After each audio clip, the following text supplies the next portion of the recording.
Hi there, everyone. On a Wednesday, we welcome you to the ACSA Legislative Lunch Break. It's 1 o'clock. We're happy you're with us today, along with Edgar Zazwata, ACSA Senior Director of Policy and Governmental Relations. I'm Naj Edgar, ACSA Senior Director of Marketing and Communications.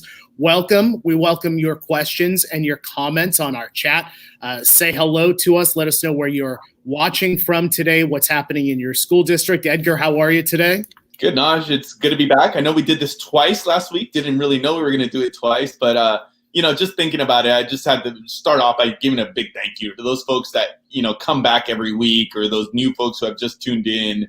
It's given us a nice platform to just try to inform our members, and I think it's also informed our work. Again, from the government relations side, just the questions that we're getting on here every week has been super helpful. So I'm excited to get at it again. Exciting. We got a really packed show for you today. So many things going on in education, so many things coming out of the state capitol. Edgar, you'll have to remind me at some point near the end of the show, because we have so many people who comment about how much they like my background and how it changes every week. I will show you what is happening in this room a little bit later on in the show. But again, your questions, your comments, say hello to us wherever you're at. Edgar, we have had a busy last hour here in the state of California. We'll hit two important stories. First off, Sacramento County, now the third region to go onto the stay-at-home order. That will take place at 11:59 on Thursday. That impacts 13 counties in that Sacramento region. We have now dropped below 15% on the ICU capacity. That now makes three regions, Edgar: San Joaquin, Sacramento, and Southern California, which impacts so many students. And Edgar, I guess I'm not surprised to see that breaking news in the last hour. I actually thought we would see it earlier in the week, but you and I have been talking back and forth so much. I guess I'm a little bit surprised that it's come at this point in the week. Mm-hmm. Yeah, it was a matter of time, right? I think the governor essentially alluded to this. The health officials have alluded to this since the announcements last week, that everybody is ultimately going to everybody's going to fall in that category, right? So I think it was just a matter of how many days. And we know some counties in California have taken the proactive stance and instituted the stay-at-home orders even before they meet the threshold. But like you said, Sacramento County, just the latest to enter that terrain, which is not good, right? Just from a hospital capacity standpoint. But as we've been talking about and continue to get questions on, it also triggers a number of changes for those communities. Yeah. Want to say hello to Gary Reller. We're going to talk about Gary at the end of the show, too. I've written his name down. We're going to talk about him at the end of the show. Don Austin, good to see you. Steve Collins, Maria Thompson, Holly Eads, so good to see you today. We do have one other story which is just broken in the last hour or so. This is being reported by the LA Times. There was an update to the state guidelines as far as the playgrounds issue that we heard a lot about with that stay-at-home order last week. The changes now: playgrounds will remain open to facilitate what is the Times is calling physically distanced personal health and wellness through outdoor exercise. Edgar, as you and I were getting ready to come on the air, we were talking a little bit about the backlash from parents and families and lawmakers, and maybe a little bit of pressure because we talk so much about equity, and this was really one of those equity issues, because there are a lot of homes in the low income areas that don't have backyards for the kids to go out to. Yep. So at least this gives those kids the opportunity to be able to go out, especially as we hit the holidays and the break, to be able to go out. However, you and I being soccer coaches, this opens up so many more questions, and it seems like that's a pattern for us. Oh, yeah. Well, I think this is a common sense move on their end. And I know, as a father of a 7-year-old, I'm appreciative of them taking another look at this issue. The reality is what happened is there was a strong backlash, as you said, from parents, community members, and frankly, there's some political muscle behind that. There was a coalition of legislators from the Capitol who wrote to the governor and asked him to reconsider that based on some of the science, based on the science that the youngest kids are the least likely to get COVID or pass it on based on the latest science that we have. So I think it was a combination of them hearing that backlash, if you will, hearing from the legislators. So I think it was a good move. And again, as a father of a 7-year-old, I have to just on the side, Nico, who's dropped into on these shows a couple of times through the 9 months or whatever, he'd hear us on these calls. He'd hear us on different advocacy that we're doing with the governor's office. And he said, hey, Dad, while you're talking to the governor, whoever it is you're talking about, can you tell him to open up playgrounds? That was the one thing he would always come back to over and over. So if nobody else, I know 7-year-old Nico is happy for the news today about playgrounds being open. That is good. And then, of course, the question becomes for you and me is, do we still have soccer practice next week? Or are we still going to have that? The older children will be the ones who are, going to be getting that question too. So I think it does bring up an issue of, with these guidelines, there's still a lot of uncertainty as it relates to schools, as it relates to extracurricular activities. We were getting that question last week on our special edition show. And I think some of this is going to play out in the days to come. And I do want to point out Don Austin over at Palo Alto. And now I'm looking for the next comments that came in here from another district. Oh, Stephen Kuykendall from Atwater Elementary. Both of them acknowledged that students are in person. There is in-person instruction over there. So I appreciate that you've mentioned that. Hello again to Victor and Pam and Melani. So good to have you over here. Okay. Edgar, let's talk about proposed legislation. It is that time of year. We're going to talk specifically about Assembly Bill 10. Now, there are 3 Democratic lawmakers proposing legislation that would require public school students to be physically in school, return to schools by early spring, when school districts, when the regions actually have the opportunity to move into the red or the orange or the yellow on that blueprint for a safer economy. This would be emergency legislation. I want to make sure we offer that clarity. Emergency legislation that would take effect immediately if there is 2/3 approval from the legislature. So Edgar, let's go ahead and bring our guest in, star education reporter, the top guy here in the state of California from EdSource. John Fensterwald joins us here on the show on the ACSA Legislative Lunch Break. John, thanks so much for being with us. Let's just get right into this. We can surmise from this proposed legislation that the authors are seeing some deficiencies right now in the current learning environment and want to do something about it. From the discussions that you've been having, what's really driving this proposal? Well, I think they're also hearing from their constituents. Filting in San Francisco, they were yellow and didn't open the schools. And then Patrick O'Donnell and Kevin McCarty, fathers and school age, they're hearing from their constituents that they're getting impatient. But also, there's also evidence of a learning loss that we expected that will happen. I wrote about the NWEA data of their tests nationwide, and also Kinsey is coming out. McKinsey with a study showing that. I mean, it's what's documentation is coming. So basically, with AB 10, it's sort of like giving the legislature and the governor a mulligan in very unfortunate circumstances, which is to say we're all in purple now. And if there's hope and expectation that in the spring we will come out of this and we will be able, the infection rates will come down, and perhaps coinciding with vaccinations. Time to open schools, and how do we do that in what they call tier structures? How do we do that, and what are the conditions to make it safe, which is what CTA would say, so that we can do that with assurance? Hey, John, thanks for joining us again. Obviously love reading your stuff and just helping us explain these complex issues to everybody. We talked about your reporting here, and in that we discussed the issue of that, and I think, to quote you, that it requires a 2/3 vote to get this passed, given that it's emergency legislation. And I think you quoted it as saying it's going to be a daunting challenge.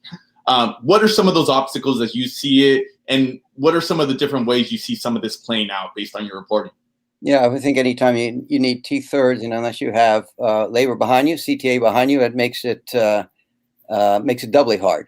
So I guess, well, by the nature of the emergency legislation and the fact that we need to act quickly because we're talking about perhaps February and March, there's no other way around it, but perhaps it may signal to the governor that the governor needs to come out and be clearer and provide more money, say, for example, for testing.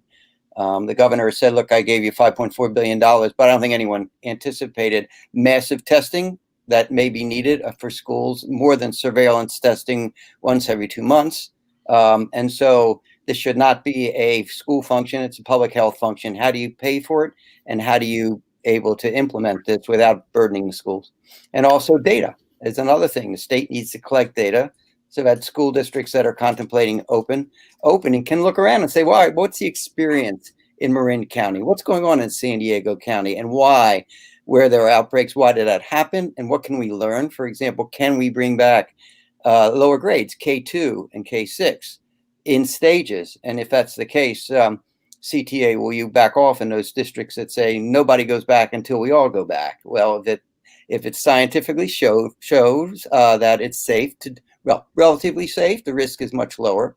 Can we start that as a stage? And so these are the kinds of questions that this legislation appropriately raises now. And folks, we want to remind you, we are live and interactive, so go ahead and jump in with your questions and your comments. John has promised to be with us until we kick him out today. John, I do have two questions for you. You promised that, I'm telling you. Let me ask this one real quick before I get to my next question. Gary Reller asks, is that 2/3 of both the Assembly and the Senate as far as this legislation is concerned? Yeah, I would believe so, but I'll defer to Edgar for all parliamentary questions. It will. Thanks, John. No, it will require both 2/3 of the Assembly and the Senate, and ultimately the governor would have to sign it. But this actually gets us to one of the issues that I know you and I talked about, John, the different ways this could actually happen. I know there's been a lot of reporting, both from EdSource, some of the reporters that we had on last week, about this growing tension that you heard, that you talked about from the legislators, you know, them wanting to take a more active role in the issue of reopening. And frankly, it's as we've been saying, it's something we've been hearing from our members as well, right? In terms of having the state give a little bit more direction. So from a political standpoint, one of the interesting things that we'll have to look out for is that, yes, you have this legislative process, but one has to imagine that it may also cause other changes where the governor may decide, hey, I have a role in this too, and we've been talking about this. They're working on some stuff there, so I'll be interested to see how Governor Newsom and the administration really reacts to it. Obviously, they have their hands full right now in dealing with the peak of the pandemic. But we do anticipate that they're going to have more to say on school reopening as well. So that could also be a potential outcome of the political pressure from the legislature. Yeah, and as you say, it could play out in the budget. It could play out in legislation accompanying the budget, or it could, if the governor wants to sort of get out ahead of this, it could result in actions that the governor could take between now and the budget, whether it's announcing testing or the like. But I think, Edgar, certainly you know from your members, members want clarity. Districts want clarity, and districts want to know if they're going to open, that there won't be any conflicting rules, such as, you know, a surprise OSHA set of rules that are hard to understand, interpret, and correlate with public health orders now. These kinds of things and plus liability protection if that happens, these make districts, I don't need to tell you, very nervous. And so those are more complications occurring at the same time they're thinking about opening. Oh, yeah. John, in your reporting, you have some responses from labor. Can you talk a little bit about the responses you received with regard to that proposal for AB 10? Yeah, well, I mean, I printed the statement from Claudia Briggs of CTA, and I think, well, I can't channel the mind of labor, but I can say, look, they're hearing the same messages that you are about parents are anxious to go back. So I wouldn't expect them to outwardly object to this legislation. I think what they're going to say appropriately would be, we have certain preconditions for going back to make sure it's safe, and many parents are aligned with us on that as well. So in order to have the public health orders that make it say it is safe to go back, then let's clarify and provide testing and data, contact tracing, and clarity in the orders as well. John, so one of the things that we've been talking a lot about is we've been trying to help, the state in terms of communicate some of their messaging, in terms of that, even with the stay-at-home orders, even with the rates, the transmission rates being as high as they are, that there's still options available to our schools, namely that they still have cohorts, that they still have the elementary waivers, that they can, if you were open, you can stay open. And I think there has been a push, and we've heard this from Governor Newsom, from Dr. Galley. They almost want people to don't give up on the school year, right? Don't give up. We still have a ways to go. With that said, we know what those pressures are locally, with San Bernardino being one of the big examples where they decided they were going to stay as distance learning. Based on AB 10 or just this broader issue, what trends are you seeing? As you're talking to folks around the state, is this still a question in terms of seeing more LEAs move in that direction? How do you see some of these more recent conversations changing that? Well, as more counties go to purple, there will be districts that say, see, we were going to open in November, but then we predicted the surge was coming, and therefore we're smart not to have opened. And others, and Don Austin said, don't forget us, our elementary schools, we're in Santa Clara County, we're still open. And so, it's kind of mixed messages, but the point is, one of the things that's nice about the bill coming out on the first day, which is to say, look, don't lose December. Yes, you don't plan to open new additional schools at this point, for sure, and we're going to see what happens after the Christmas holidays, but this is a time to plan ahead, and don't wait until February 1st and then talk about going back and negotiating agreements to go back. One of the things about AB 10, which is the clarity it's providing, it's saying schools, districts, you need to phase in, you decide how and when, but you need to start phasing in as soon as the health orders are lifted, which is to say, as soon as we go from purple to another color, which is not that's red, right? This is when you need to start bringing students back. You can already do that for small cohorts in purple, but now for sure, you need to have a plan that's publicly approved. In other words, just not a school board talking among themselves. It needs to be publicly approved, which I think adds emphasis and impetus to deal with your unions ahead of time. And it says, do this in small cohorts first, perhaps, or stages of elementary schools. But the thing I think is really interesting to me was it went much farther than Senate Bill 98 in terms of saying you need to identify your struggling students and you need to reach out to them. And just, we in Senate Bill 98 said, yeah, go ahead. If you've got chronic absentee students, identify them.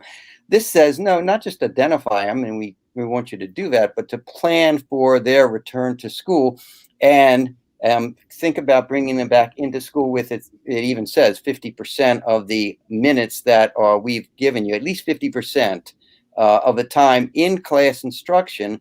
And if you can't do that, then you have to have a plan to do it in the summer. Now, that all this language will be changed, but it's nice to hear them at least saying, look, districts, you've got to think ahead towards the summer because there's going to be a lot of lost time.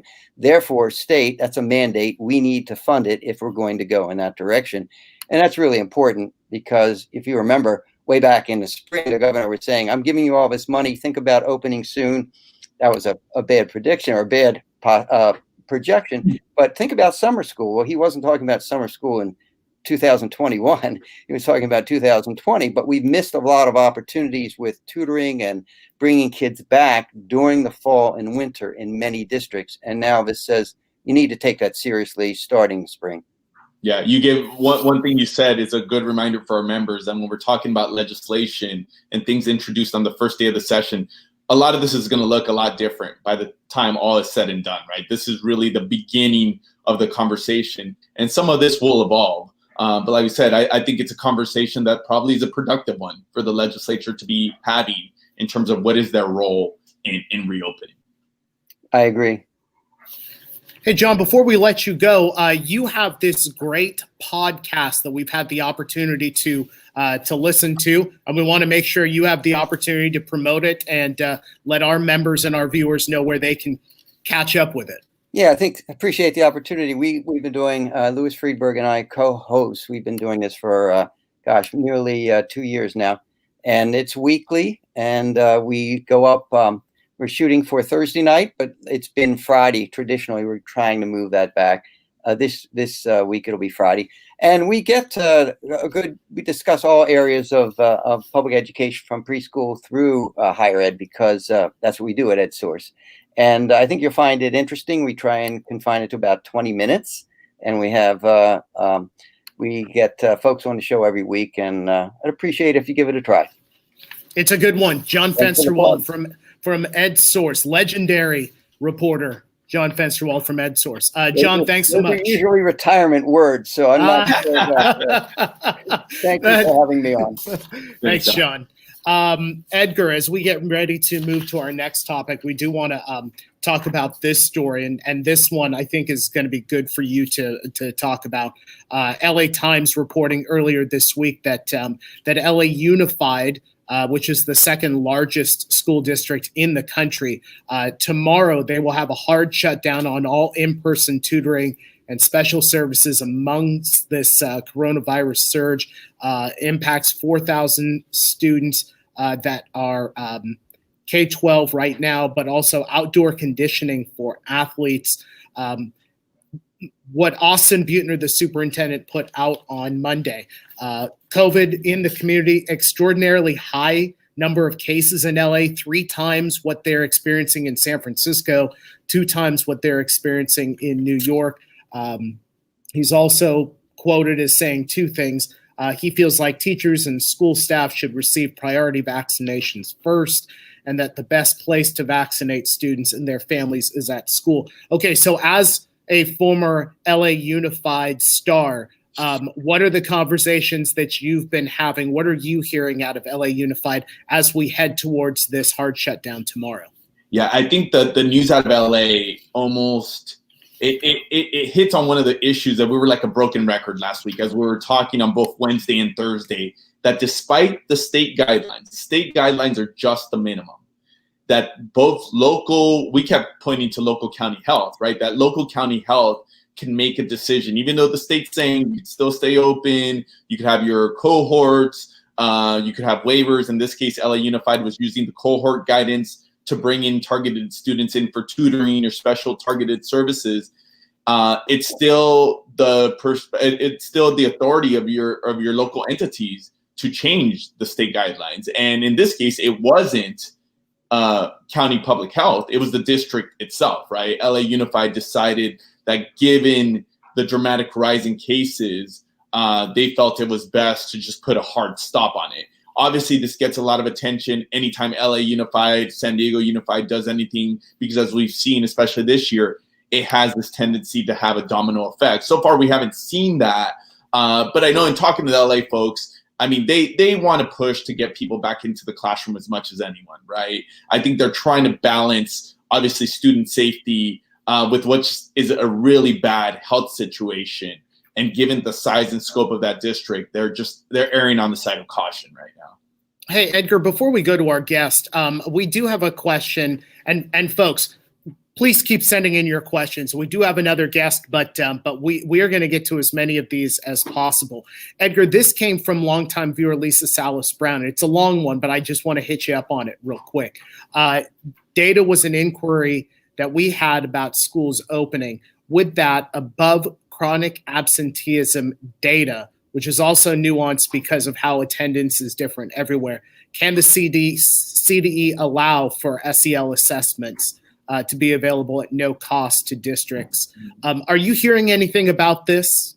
Well, we're definitely hearing a lot about the chronic absenteeism, right? I think the head, both in the press and just from hearing from our members directly, this issue about just students, despite the best efforts of our teachers, of our members, of our administrators to really seek the students out, we can't deny that it's having an impact, and that there's just some students that not are attending class or that are being hurt academically. I will say, I don't know if there's specific efforts to deal with the assessments at no cost directly, but I was talking to Superintendent Tony Thurman this week, and this is very much on his radar.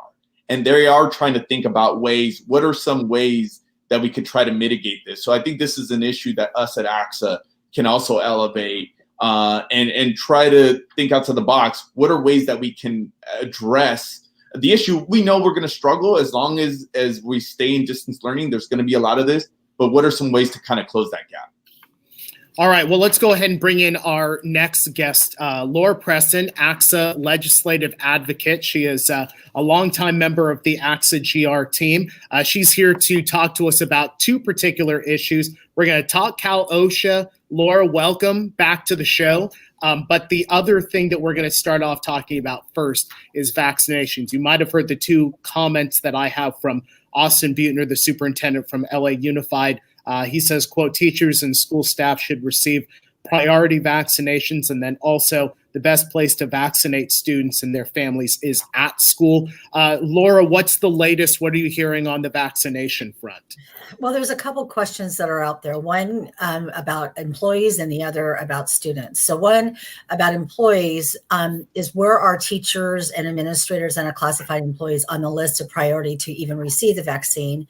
That hasn't been decided yet. Each governor gets to make those determinations. And there have been letters, bipartisan letters going to the governor encouraging that educators be at the top priority. But it's going to be hard to argue, that our healthcare workers and our elderly citizens, they need it as well. So I think it's going to depend on how many doses we get, and then are we going to be in phase 1 or are we going to be phase 1B? So we can't answer that yet, but it is certainly a topic of conversation.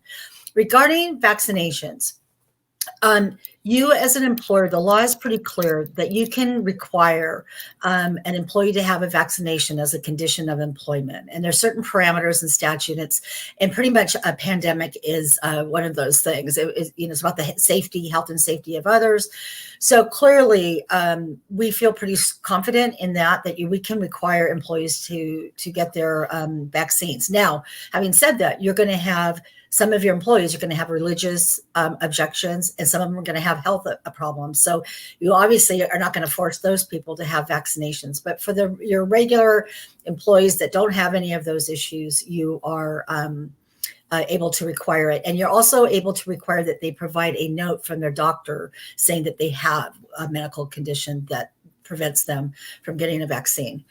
The issue around students is different. We don't have that control, and that's probably going to have to come from the legislature. Any of you remember, I still have nightmares about it when we had the anti-vaccination crowd going on in Sacramento when Senator Pan, who's a pediatrician, was running legislation to require students to be vaccinated because we were having an outbreak of pneumonia, or no, it was whatever it was. Edgar might help me remember. It was one of the diseases that we'd sort of gotten rid of. And so that was a huge fight. And I've anticipated all along when we start talking about vaccinations, my first thought is we're going to have that fight again with our parents. And so that's going to be one that obviously we're going to want to encourage as many students to get vaccinated as possible. We can't require them to yet because the law isn't clear on COVID specific because it's new. So I anticipate we'll see legislation this year to do that, but right now it's not there. Yeah, and it was measles and Gianna.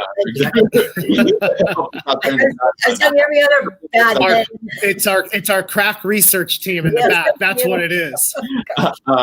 Laura, one other question that we got earlier in the show, but I knew you were coming on, so I didn't even want to pretend to be the expert here on this issue, so I waited to address it until you came on. Angela, who always has good questions, asked about how this push for reopening may mesh with some of the efforts. That's something you've been working a lot on these new Cal OSHA regs, and how will we reconcile both? And she also asked that the governor is kind of leaving some of this discussion, some of the opening decisions up for discussion. So how do you see these two issues fitting together? Boy, Angela, that's a great question. So many of you are aware that Cal OSHA just released some regulations. They were done very fast. Stakeholders had 5 days to respond from when they were made public to when they were voted on. So we responded. We had a lot of concerns that they were voted on anyway.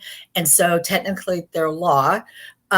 So there's the Cal OSHA. Also, last year in the legislature, we had workers' comp reform that now allows COVID cases to be covered by workers' comp, where typically illnesses are not covered. There are some exceptions, like lung cancer for firefighters, but most of them are not. Illnesses are covered by your insurance. Well, the unions were able to get the change into the workers' comp law. So now COVID cases are covered in workers' comp. So we have that. We have workers' comp pressures. None of the bills reopening deal with liability. I want to get back to that in just a minute, though. And then you have this exposure with OSHA. So that's going to be the $1 million, question for us. I think there's going to be, some districts that have already planned and have adopted many of the requirements that are in OSHA. But I also know from some of our members are like, we're going to have to hire additional staff to comply. It's clearly going to expose more liability for us as school districts under the OSHA regulations and have tremendous costs.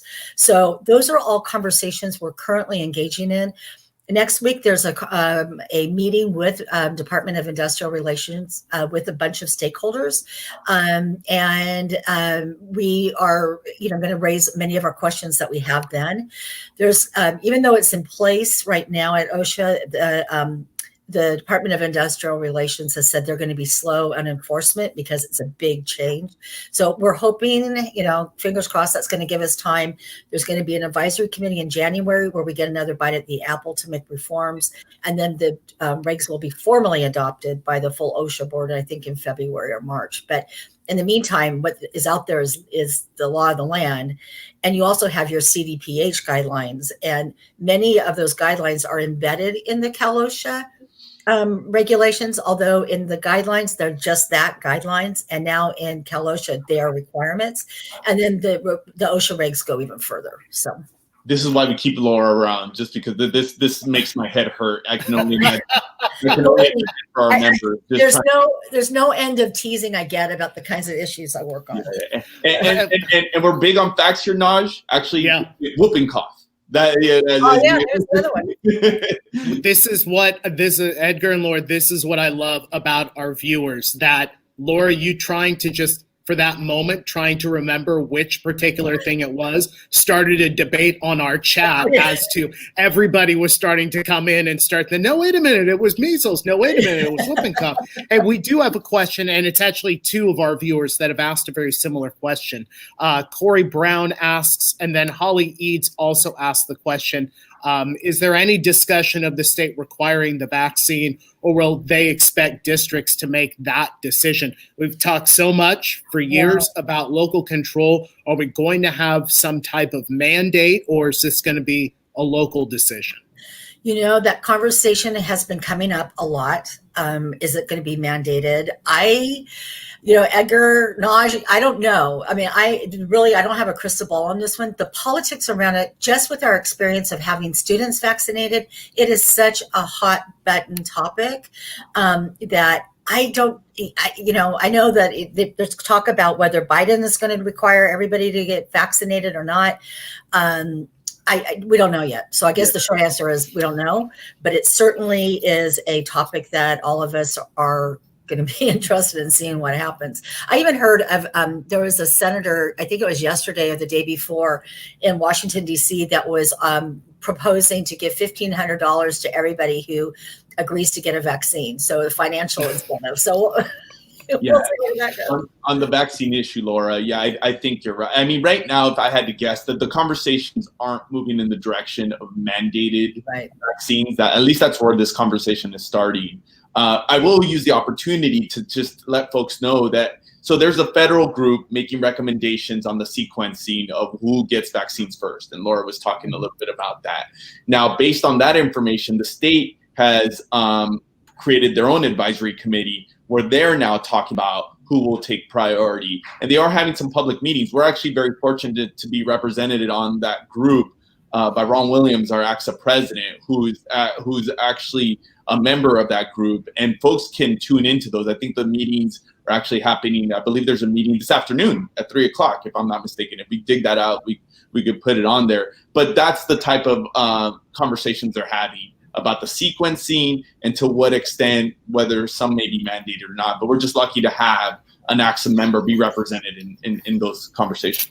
And I was just going to say, Laura, I was just going to say, as you continue, Edgar, you brought up Ron Williams. By the way, Ron Williams, a loyal viewer of our show, is actually on here. So if you have questions for Ron, we'll just go ahead and we'll send him his way as we're going. Laura, go ahead. You were going to say something. I was just going to mention one thing about the liability issue. As you know, the feds are still talking about whether there's going to be a package before the end of their session. And one of the latest deals was that there'll be liability protection for businesses. I don't know what that means, if that's public and private entities or what, but for a small amount of time, and then giving states the opportunity to provide their own liability protection for businesses. That's a heavy, heavy lift in the state of California, but it's still a topic at the federal level, and we are still having those topics at the state level. Hey, Laura, thanks so much for being with us today. Laura Preston, ACSA Legislative Advocate. Laura, season's greetings to you. I feel like we haven't seen you in like a year.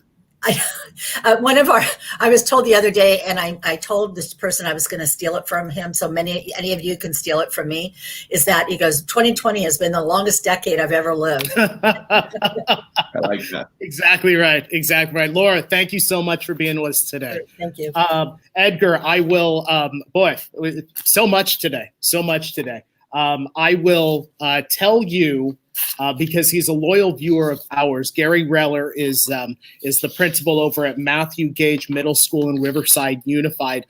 Gary, say hello. You've been on here a couple of times. Just want to mention, folks, Gary is going to be the star of tomorrow's ACSA campus tour, which comes your way on ACSA Facebook and YouTube, where you're watching at 10 a.m. He's going to be talking about positivity in the school community when this stay-at-home order is in place. So that is certainly a very interesting topic. Very interested to hear about some of his best practices. So that comes your way on the ACSA campus tour at 10 a.m. tomorrow. See, he says hi to everybody on there. Hey, Edgar, before we go, I thought I'd share this because a number of our viewers about the background that I have behind me. And I just wanted to point out that there was a STEM project taking place earlier in the day in this classroom. And this is a kindergarten classroom, by the way. And it was the get the gingerbread man over the bridge. So the kindergartners had to build this bridge that you see here. And they had to get the gingerbread man across the bridge so he wouldn't get eaten by the fox that was there. It was highly interactive, and the teacher's classroom that I'm in reports that it was a very good project. So a little STEM learning in the kindergarten classroom. Hey, one of many examples of our teachers, our educators really being creative here, even in tough times. And I think the gingerbread man might have not survived. I think it was missing a leg, if I'm not mistaken. He is missing a leg, so he got almost all the way across the bridge before the fox ate him. It looks like the fox got a little bit of a piece of him, but it worked out. Folks, we're well past the bottom of the hour, but again, an incredible show, lots of information. Edgar, before you go, do you expect? Things keep changing. By the time we come on next week, do you think we're probably going to have some additional tweaks to some of these stay-at-home orders or guidelines that come out? Well, and on the side of probably not good news, it's just a matter of time before the whole state is under a stay-at-home order, a regional stay-at-home order. So I think we should expect that. We are continuing to work with the administration, with the legislature. I do think we're going to start hearing more about schools, about reopening. In this week's governor's press conference, the reporters seem to be zeroing in on this issue and how the governor can maybe take a more proactive approach. So something tells me we're going to have plenty to talk about next week. And Stan, no, the marshmallows did not get eaten by the kindergartners, at least as far as I know. Folks, next week, final show of this calendar year. Edgar promises all of us big guests next week. We are going out of 2020 with a huge, huge bang. So do you want to just keep us all in suspense, Edgar, for next week? I guess no pressure there. We'll see. Everybody will have to tune in to see what we come up with. That's right. Edgar, good to see you today. As always, Naj, have a good week. And thank you, folks, so much for joining us here on the ACSA Campus Tour. We're back next Wednesday, 1 o'clock, here on ACSA Facebook, ACSA YouTube. We thank you so much for watching. We'll see you next week.